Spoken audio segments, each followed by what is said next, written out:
Yann, 14 heures sans Américains sur TikTok, c'était d'un calme, dis donc, on aurait dit un collège français quand la classe SECPA est en Tankanski. 14 heures ou, comme on appelle ça en unité de temps, un demi-mandat de Michel Barnier, mais qui ont quand même paru bien longues aux 170 millions d'utilisateurs américains du réseau social chinois, dont certains ont même commencé à scroller violemment dans le vide, comme ça.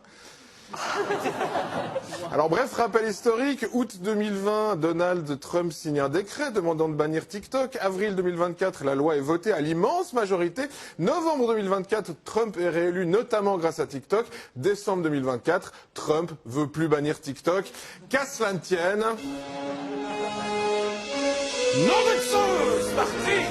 Il nous faut retourner dans le passé pour modifier le continuum espace-temps. Et les voyages dans le temps, ça marche. Yann, voici ce que les jeunes ricains pouvaient lire en ouvrant TikTok lundi, 14 heures après la fermeture de l'app. Grâce au président Trump, TikTok est de retour aux États-Unis. Donald Christ, notre sauveur. Là où le vrai message aurait dû être, écoutez, l'autre con a encore changé d'avis.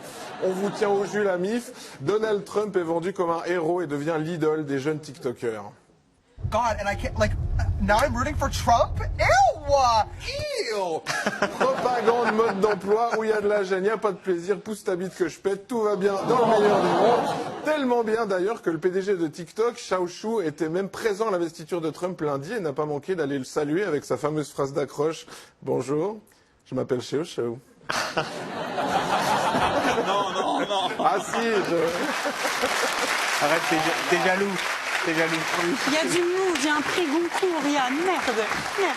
Avant d'aller se poser dans son box avec les autres petits chevaux de course du président et de regarder joyeusement le monde basculer dans les ténèbres, dans les heures qui ont suivi, Trump a signé un nouveau décret prolongeant TikTok de 75 jours, le temps de trouver un repreneur américain pour 50% des parts de l'entreprise aux États-Unis. Parce que oui, évidemment, être surveillé par des communistes chinois à l'autre bout du monde, c'est mal, mais être surveillé par des libéraux américains en roue libre à domicile, c'est tout de suite vachement mieux.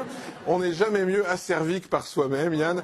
Alors, au rang des papables, que du crève la dalle, vous pensez bien, Frank McCourt, multimilliardaire, notamment propriétaire de l'OM, une boîte d'IA qui s'appelle Perplexity, le doute est déjà dans le nom, Elon Musk, évidemment, hein, Mindfureur, alors lui, on a envie de lui dire, mais si t'as peur des Chinois, achète pas TikTok, achète la Chine, connard. Lui, il est tellement en train de tout racheter, je pense qu'un jour, il va racheter les idées, juste les idées, comme ça, en tant que concept. Ah, un jour, t'as une idée, bah c'est cool, j'ai une idée, bah non, c'est à lui, voilà.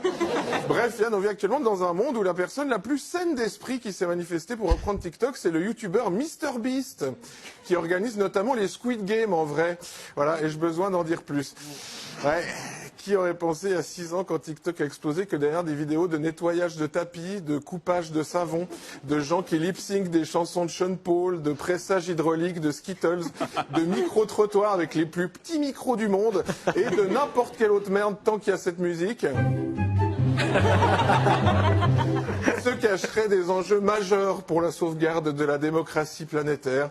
Et pourtant, avoir ce nouvel impérialisme concentré entre les mains d'une dizaine de gugus surpuissants, on aurait dû faire le lien avec un réseau social qui doit sa popularité aux chorégraphies, Yann, parce qu'une chose est sûre, ils n'ont pas fini de nous faire danser. Putain, vivement qu'on crève. Merci Yann Marguet.